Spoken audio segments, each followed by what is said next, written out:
I've been wanting to produce a video, mostly to just capture the feelings, the emotions that I've been having around my 70th birthday, which has already passed.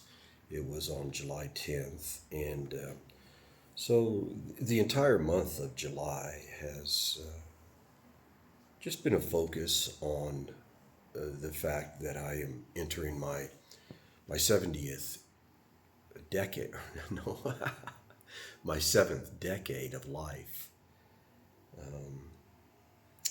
It is a reality that for me, and I think this is probably true of most people, it is a reality that's hard to conceive of, especially when you're a young person.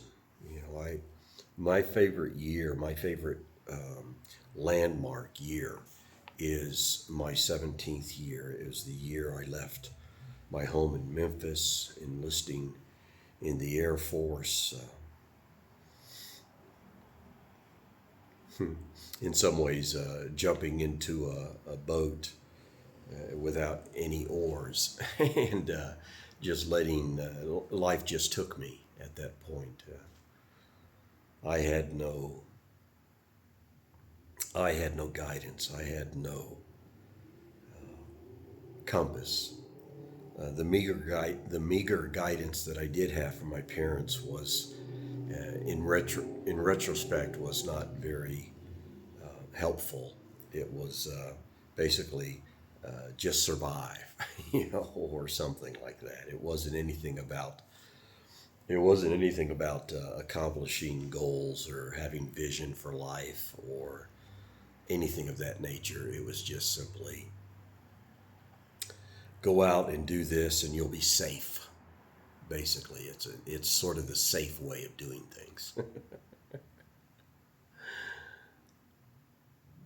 That was a lot for, I think, for a lot of us boomers, and especially for us Joneses. What do they call our? They're calling our generation now the people that were born from 1954 until 19. I forget what year it is, 65 or something in that nature. The idea that we received the same promises as the boomers did, but without the economic and even social supports that that generation had, that was born just after the war. But I didn't have a whole lot of guidance from my parents. They lived pretty chaotic, lost lives. They were all focused on survivability. And but it was at that 17-year mark that I stepped out into life, and it's just nearly impossible to conceive, especially when you're young, that that I would have reached this age of 70 years old. I've made no secret about the fact that in my life, almost all of those years, and it began before my religious conversion into evangelical fundamentalism. The the seeds of catastrophizing, the seeds of what I like to call apocalypticism, was well entrenched in my life before I stepped out the door of our home in Memphis in 1973. But religion exacerbated it watered those ideas that I had with me. There were always two concepts that I carried with me through virtually all of my adult years, and it didn't really matter what the circumstance that I was in which I was trying to survive, whether it was the religious context of being a pastor or the capitalist context of trying to find a career in which I could make money before I retired, because I didn't want to retire dirt poor. I had a number of friends when I entered when I went into the military. I exited the military as a evangelical fundamentalist and was engaged in a evangelical group that was really very cult-ish, a lot of high control, a lot of control over behaviors and your time and who you could and couldn't like and date and all those kind of things. And in going through that whole period, I developed a religious philosophy that was along the lines that you really don't need an education. You don't need to make a lot of money. Really, you don't need anything, because God is going to take care of everything. He is going to provide for you. You're going to live a life of faith. And most of these individuals were missionaries, because the organization, as I said, was very evangelical, and they were trying to build churches around the world in various countries. And so this idea that you live a life of faith and God will provide, during my early years, was the idealistic vision that I had. And so I did that as a pastor, lived in a very impoverished situations, trying to raise a family all through the 80s and well into the 90s, where I think the average, honestly, in the first organization that I was with, which was the evangelical group that I was with, I started out in the 80s, and the salary they were paying, we lived in the complex, what we call the compound, and the salary that I was receiving back then was $200 a month. And then I became a pastor of their church and was able to garner a wage of $800 a month, living in Southern California in the 80s. And our rent, in fact, the house we were renting, now with three kids, was $800 a month. So it was, even that in the early 1980s was a little insane. So my wife worked and I worked another job and pastored, did that kind of thing. But then the next church, when I landed a church in Northern California after we moved out of Southern California, the salary was, it included a parsonage allowance that they called an allowance, which means I didn't see that cash. I just lived in this dilapidated parsonage with my family. And they paid me, this was in 1980, where was I? 89. They gave me a salary of, I think it was $1,200 a month. And but the whole long and short of it, my total compensation package was somewhere around $25,000 a year. And even then, that was poverty level for a family of five. And then I joined a larger church, and my salary was jumped up to a grand.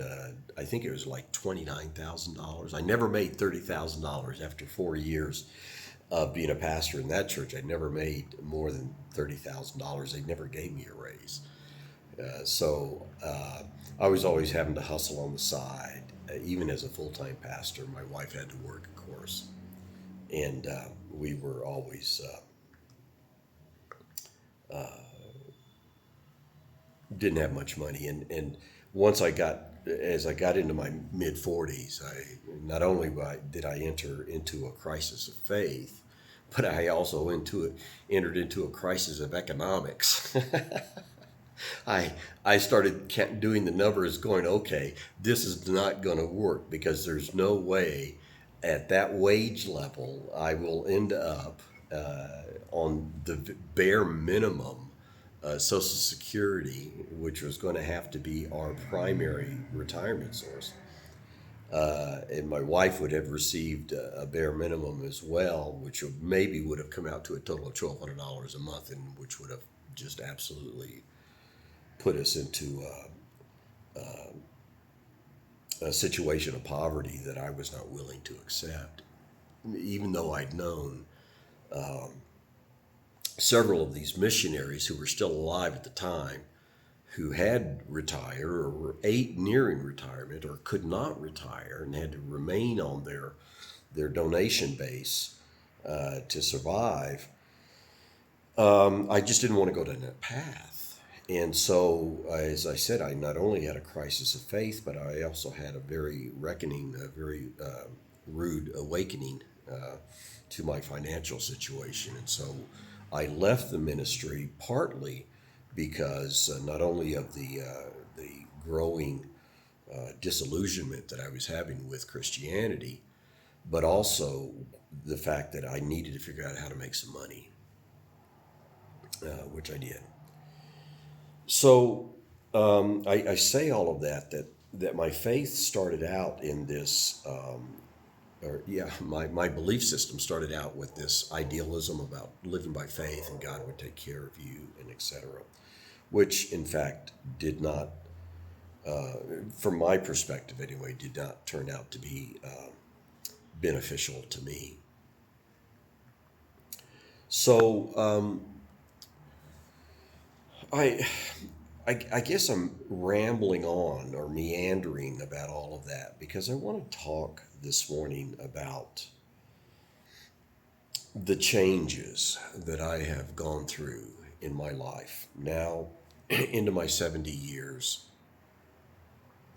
having never really been able to conceive of this age bracket, never really able to get a sense of what that would be like. I know this is just my perspective. We have a lot of friends who were much more, or who were more wiser than I, or and more frugal and made better life choices and that kind of stuff. So yes, they could conceive of what was coming and they planned for it accordingly. But that was not my situation. But here I am at 70 years old, and my perspective on things, not just the financial part, but my perspective on life has so dramatically changed. And that's what I want to sort of talk about in this video. I have with me my journal that I write in extensively and try to record the feelings and the thoughts that I have about where I'm at in my life. And so I want to read a little bit from my journal. This is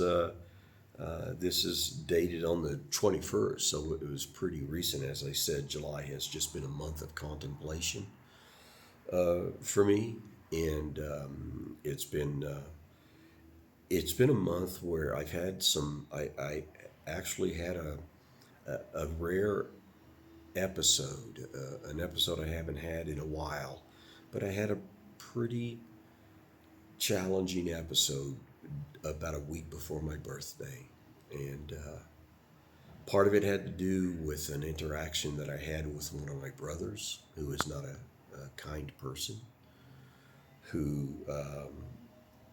repeated some pretty judgmental and condemning things to me, of which I'm accustomed to, but it got to me a little bit this month, And I chalk up that episode that I had before my birthday to being triggered by him. But anyway, I don't want to go into that. Instead, I want to talk a little bit about, or read a little bit about where I'm at in my life and some of the changes that have occurred. You know, it's funny how my birthday is so rapidly fading into memory. I'm so aware that my life is fleeting. I'm also very aware, very cognizant of wanting to make the most of what I have and what I have left. The future, my future, feels so uncertain, so tentative to me right now. Death is now in my sight, like a mirage on the highway. I know it. I know it. I know that it's there, but how far off I cannot say. People all around me live as if there is no tomorrow, no final moment. I suppose it is how we have evolved as primates on this planet. But for me, I am driven to seek meaning. I will leave I will leave purpose up to those who would like to judge my life. But for me, the quest to live, to know what it means to be alive, is ever present and pressing on my mind. I also understand that in this existence, there is a concept of balance, or maybe it's better said, balancing. Life is neither this nor that, right nor wrong, heaven or hell. It is an almost inconceivably complicated mixture of decisions, choices, actions, including to choose to do nothing at all. It is with all of this in mind that I think about the choices, or at times the permissions, that I've given to myself that have led me to where I am today. I think about some of the choices I've made that put me on certain paths and how naive and helpless those decisions were. The decision to enlist in the military so as to not disappoint my father. The decision to convert to Christianity and try to ease the intense pain and suffering and confusion that I felt after his death. Grief was crushing me and I did not even know it. The decision to marry because something inside of me resented the attempted manipulation of the religious authority figures in my life at that time. Of course, there were an uncountable number of daily choices that acted as an endless stream that eventually became a torrent, leading me to despair of life itself. Then came different choices. These were less external and more internal. The choice of asking, who am I? What do I want from all of this? What do I need to discover about myself that has led me to this point? Is it possible to change who I am? Then came the even harder, more revealing questions. Why do I believe what I believe? Why do I assume that other men can hold authority over me? How do I know what is true and what is not? What are my values? What do I actually believe is right or wrong, true or false? Whose life is this anyway? Within a few short weeks of asking myself those questions,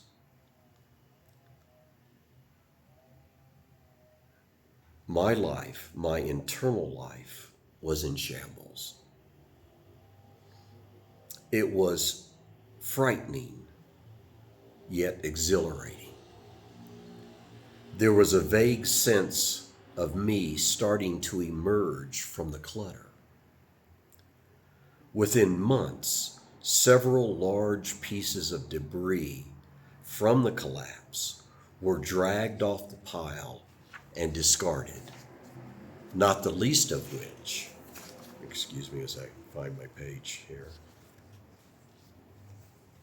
not the least of which were religion and politics. My previous worldview, moralities, and values changed quickly, but this time it was of my own doing, of my own choices. Even though there have been years of emotional neutrality since then, and lots of uncertainty, still something inside me begin to change, and I could feel its strength growing. I am in here. I can feel me, and I just need to learn how to let myself emerge. During all these changes, important emotions and beliefs became illuminated. The two twin emotions of shame and fear were slowly exposed for what they were. Leftover manipulations from my childhood and the subsequent religion I had adopted as an extension of my trauma. Fear went first. I quite literally made a promise to myself that I would no longer, let me get this right. I quite literally made a promise to myself that I would no longer, that I refused to live my life in fear. Failure, risk, hell, apocalypse, etc. Nothing fear-based would ever dominate my life again. It was not a single decision, but is in fact an ongoing, ever vigilant value that I carry with me. Shame was more complicated for me. I was aware of it, but as an emotion, it was more shy. Fear thrives on loud, boisterous pronouncements. Shame is like Grima Wormtongue.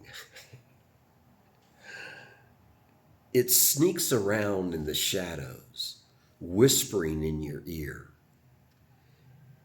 It holds you by the pant leg, slowing down your ability to be yourself. I don't think either can ever be fully excised from my life.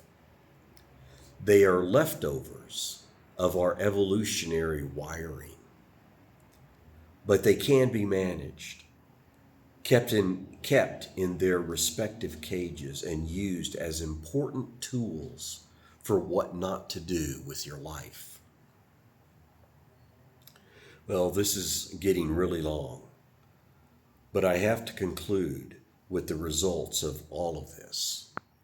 Today, as I sit here reflecting on the brevity of my existence, I am a man who has joy and gratitude in my heart for the journey.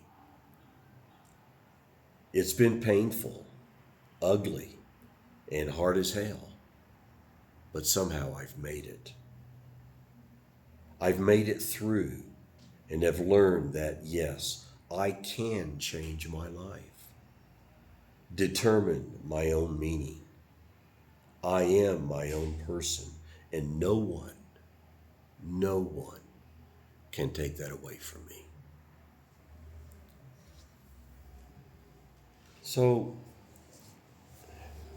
in all of this process through this month, and really over the last getting on close to 2 decades now,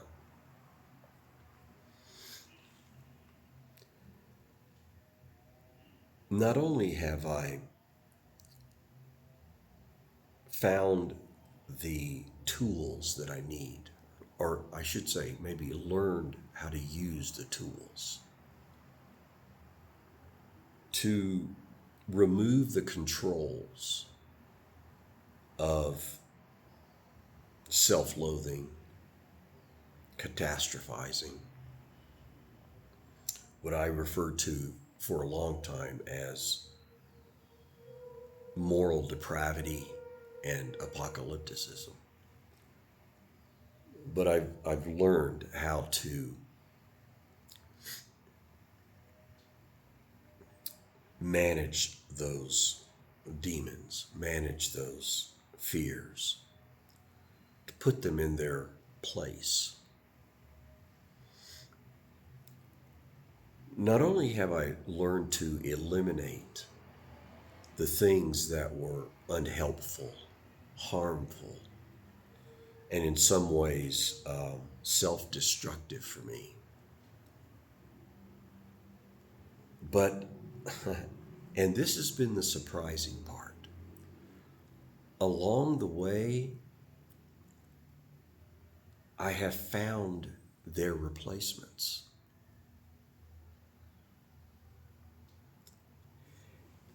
And not just sort of in an abstract way.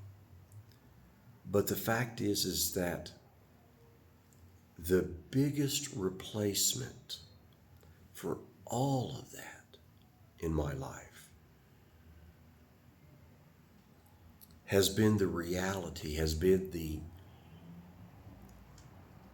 acceptance that I have found who I am.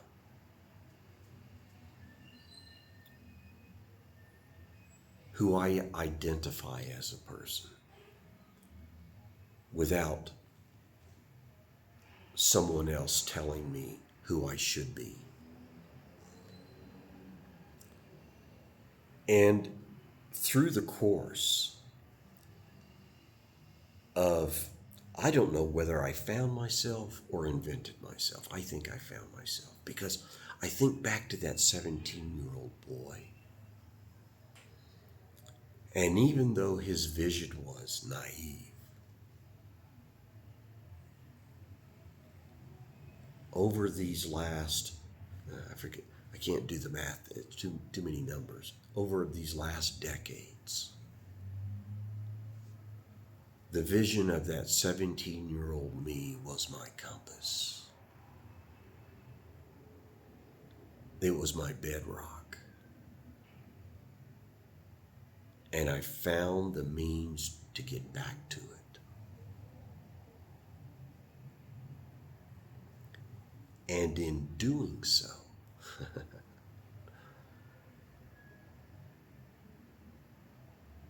I've determined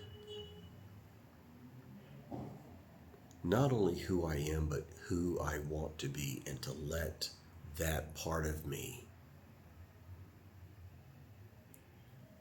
lead in my life.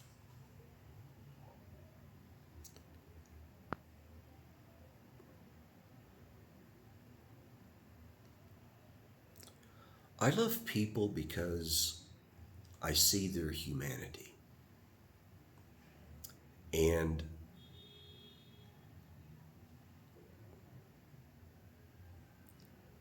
I find their humanity,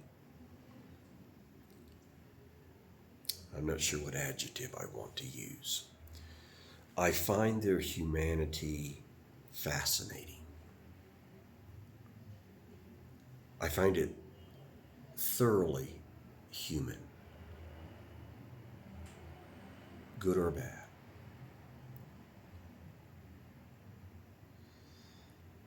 I find that we are all on the same planet, of the same species, of the same origins, not with the stamp of some deity upon us, but rather the mark of a long, long, frail, fragile, uncertain past.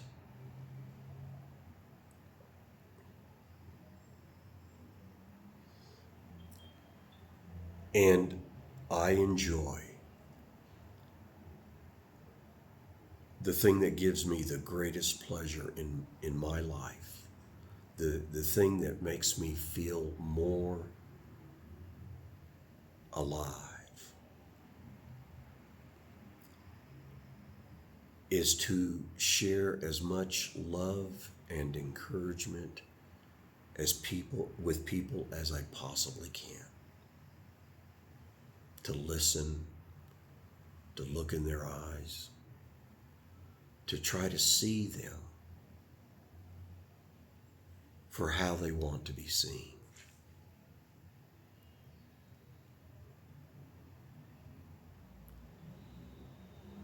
And in all of this, I have found that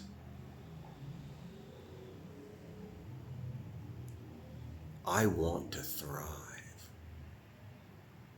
I told a friend yesterday over coffee that I am very aware of the fact that this is probably my last,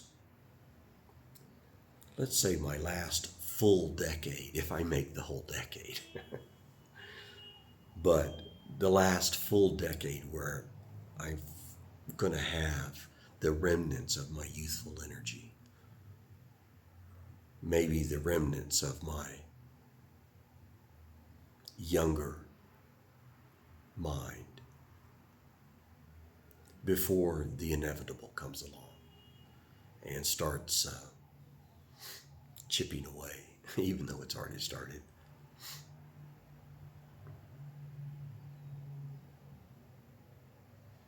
So my seventh decade is, I intend to go at it with full gusto. My friend, who's actually now into his early 80s,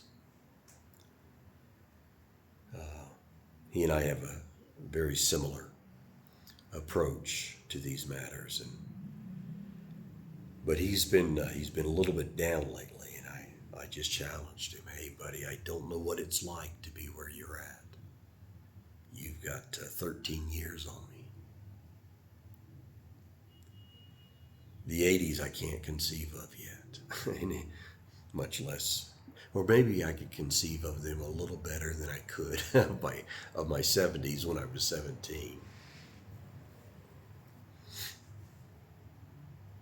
But don't give up on life. Don't give up on going for what you want out of life.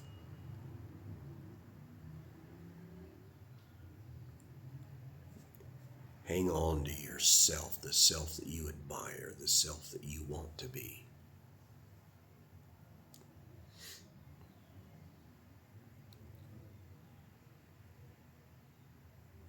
Be the salmon that swims upstream. Be the person that you want to go out as,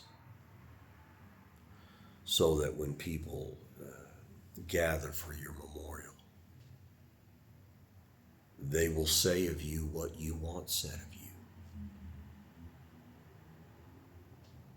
Be that kind of person. That's where I'm at in my life.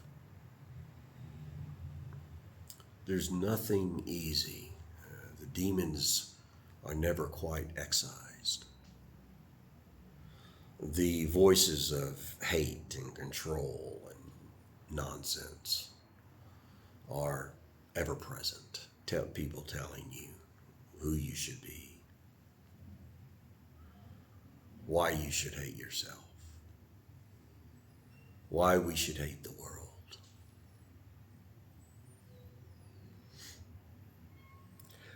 I just refuse to give in to cynicism.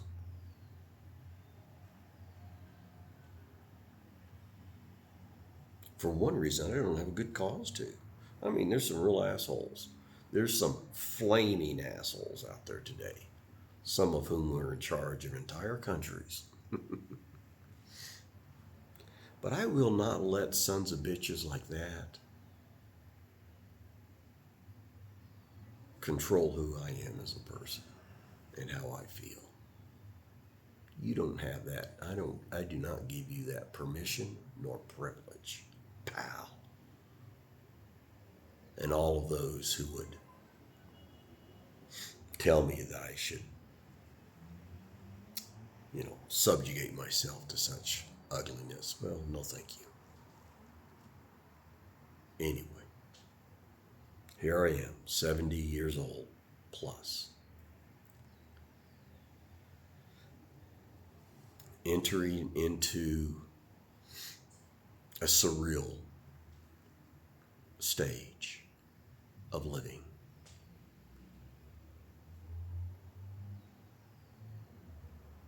But by God, I intend to go at it to the best of my ability. That's how I'm feeling. That's who I am today. And just wanted to get that down on video for posterity's sake. Have a great day.